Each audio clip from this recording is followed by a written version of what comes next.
Encore une fois de plus, le grand marché de Bamako a pris feu ce mardi soir aux environs de 2 h du matin. Cette fois-ci, c'est la célèbre rue d'Abanani qui est concernée, faisant d'énormes dégâts matériels.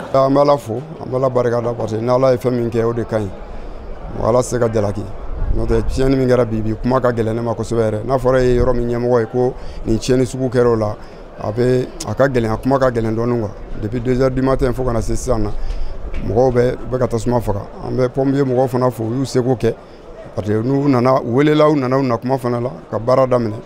Depuis le déclenchement du feu à 2 h du matin jusqu'à la mi-journée au moment de notre passage, les pompiers tentent tant bien que mal d'éteindre le feu sans succès, car l'accès n'est pas facile, faute de passage et bloqué par les commerçants eux-mêmes. Pendant que les magasins proches sont évacués, les commerçants malheureux tentent de fouiller les décombres, espérant trouver des restes qui peuvent servir.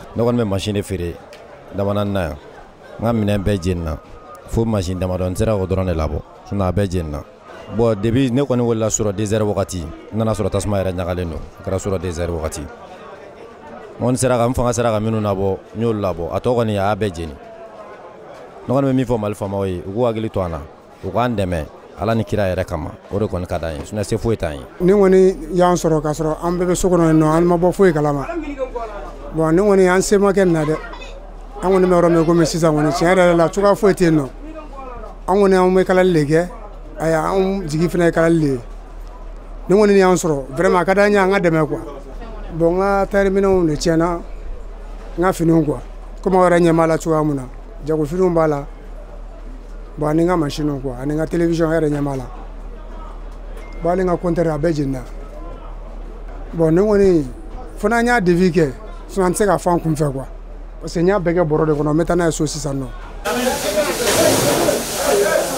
Les gaz et la fumée qui se dégagent sont trop dangereux pour la santé, mais les commerçants restent tout de même impuissants face au fait, avec comme seul espoir les pompiers. Tasuma surusu bɔra dugumo ka yɛlɛ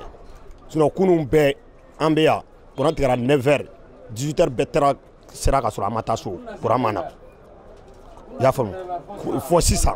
an bɛ kuran kun tigɛlen don an kɔni taara so an nana wele gardien kɔni y'an wele kan ka na ko fɛngɛ bɛ fɛngɛ la an kɔni fanga sera yɔrɔ min na an y'olu faga a kɔni ye jɛni kɛ fan tɔw la halisa a yɛrɛ ɲɛ b'a la a bɛ ka tɔw boli ka taa. Tiɲɛni nin ye degunba de lase ne ma tiɲɛni nin ye degun lase ne ma a ye manque de confiance lase ne ma mɔgɔw bɛ Abidjan u y'u ka wari ci ne ma ne ka bazin san k'a don ɲɛ ne nana bazin bila sirili yɔrɔ la olu ka uniforme kan ka don le 3 n'a fɔla ko ne nana ka na ko n bɛna n ka fini ta bazin riche a bɛɛ jenina k'a bɛɛ mugu ne bɛ mun fɔ a tigiw ɲɛ vraiment a ye ne degun kosɛbɛ a ye ne degun fo ka se degun dan na.